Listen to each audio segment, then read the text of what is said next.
Okay, let's see this question. In the above circuit, capacitance हमें दी हुई है √3/2 microfarad, R2 की वैल्यू हमें दी हुई है 20 ओम। इसको यहाँ पर करेक्ट कर लें, यहाँ पर ये होना चाहिए 20 किलो ओम। तो R2 की वैल्यू हमारे पास कितनी है 20 इंटू 10⁻³ ओम। ठीक है, L की वैल्यू हमें दी हुई है √3/10 और R1 दिया हुआ है हमें कितना 10 ओम। Current in LR1 is I1, इसमें करंट I1 है, और CR2 में करंट कितनी है I2 है। The voltage of AC source is given by E बराबर 200√2 साइन 100t। तो यहां से ओमेगा के वैल्यू हमें कितना मिल जाता है 100t मिल जाता है। तो I1 I2 के बीच में कितना फेज डिफरेंस है ये हमसे यहाँ पर पूछा गया है। तो अगर हम लोग देखें तो एक बार जब हम इस सर्किट को देखें तो ये LR सर्किट हो जाएगा, और एक बार इस ऊपर वाले सर्किट को देखें तो ये RC सर्किट हो जाएगा। तो जो कंसेप्ट हम लोग यहाँ पर यूज कर रहे हैं that is a concept of LR and RC circuit के हम लोग कंसेप्ट यूज करने वाले हैं।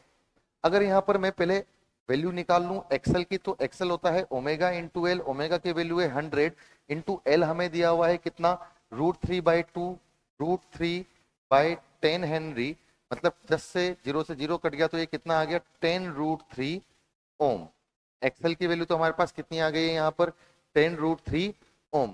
सिमिलरली अगर मैं लिखूं तो एक्ससी की वैल्यू होती है 1/ω/c, तो लिखा जाए 1/ω। ओमेगा की वैल्यू कितनी है 100 इंटू सी की वैल्यू कितनी है यहाँ पर √3/2 2 ऊपर चला गया, और माइक्रो मतलब 10⁻⁻6 मतलब 10⁻+6 में यहाँ पर ले लेता हूँ, तो ये हो जाएगा कितना 10⁻⁴।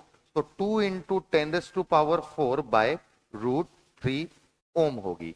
अब एक एक करके मैं दोनों ही सर्किट्स पे बातचीत करता हूं।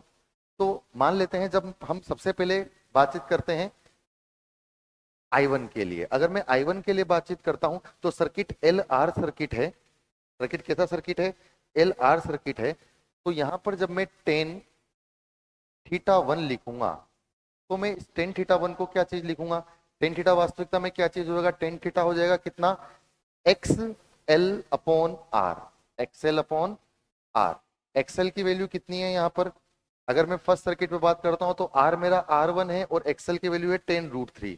तो 10√3/R1, और R1 की वैल्यू दी हुई है कितनी यहाँ पर मुझे 10 ओम दी हुई है। R1 की वैल्यू मुझे यहाँ पर कितनी दी हुई है यहाँ पर 10 ओम दी हुई है। तो R1 की वैल्यू जब मैं 10 ओम यहाँ पर पुट करता हूं तो tan θ1 की वैल्यू √3 आती है, मतलब कि θ1 हो जाएगा कितना 60 डिग्री। θ1 यहाँ पर हमारे पास कितना हो जाएगा 60 डिग्री। अच्छा, पहले वाले सर्किट में अगर मैं बातचीत करूं तो पहले वाले सर्किट में यहाँ पर LR सर्किट है। LR सर्किट में मतलब इंडक्टिव यहाँ पर प्रॉपर्टीज है। इंडक्टिव प्रॉपर्टीज में यहाँ पर करंट जो है वो पोटेंशियल के पीछे या पोटेंशियल करंट से आगे है। मतलब यहाँ पर हमें लिखना चाहिए कि current legs behind by 60 degree with respect to potential। Similarly दूसरे वाले के लिए जब मैं tan θ2 निकालूंगा तो मैं यहाँ पर लिखूंगा XC और यहाँ पर लिखूंगा कितना R2।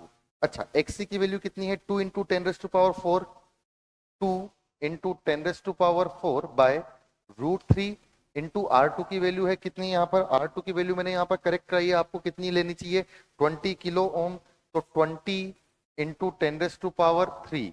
तो यहां से ये 4 जीरो से ये 4 कट गया, ये 2 से 2 कट गया, तो tan θ2 बराबर 1/√3, मतलब कि यहाँ पर θ2 की वैल्यू कितनी आ जाएगी 30 डिग्री। पर दूसरा वाला जो है वो कैपेसिटिव सर्किट है, मतलब इसमें करंट लीड करेगी। मतलब यहाँ पर क्या है कि current leads by 30 degree with respect to potential. तो अगर मैं बातचीत करूं इस तरीके से देखूं तो पहले वाले में करंट पीछे थी 60 डिग्री। अगर मैं मान लेते हैं कि इसको पोटेंशियल की लाइन मानता हूं तो I1 जो है वो पोटेंशियल से 60 डिग्री पीछे थी, और I2 जो है वो पोटेंशियल से 30 डिग्री आगे है। तो I1 और I2 के बीच में जो पोटेंशियल डिफरेंस या फेज डिफरेंस आ जाता है, सॉरी जो फेज डिफरेंस आ जाता है वो कितना मिलता है हमें 90 डिग्री मिलता है। मतलब ऑप्शन नंबर सी हमारा यहाँ पर सही आंसर होना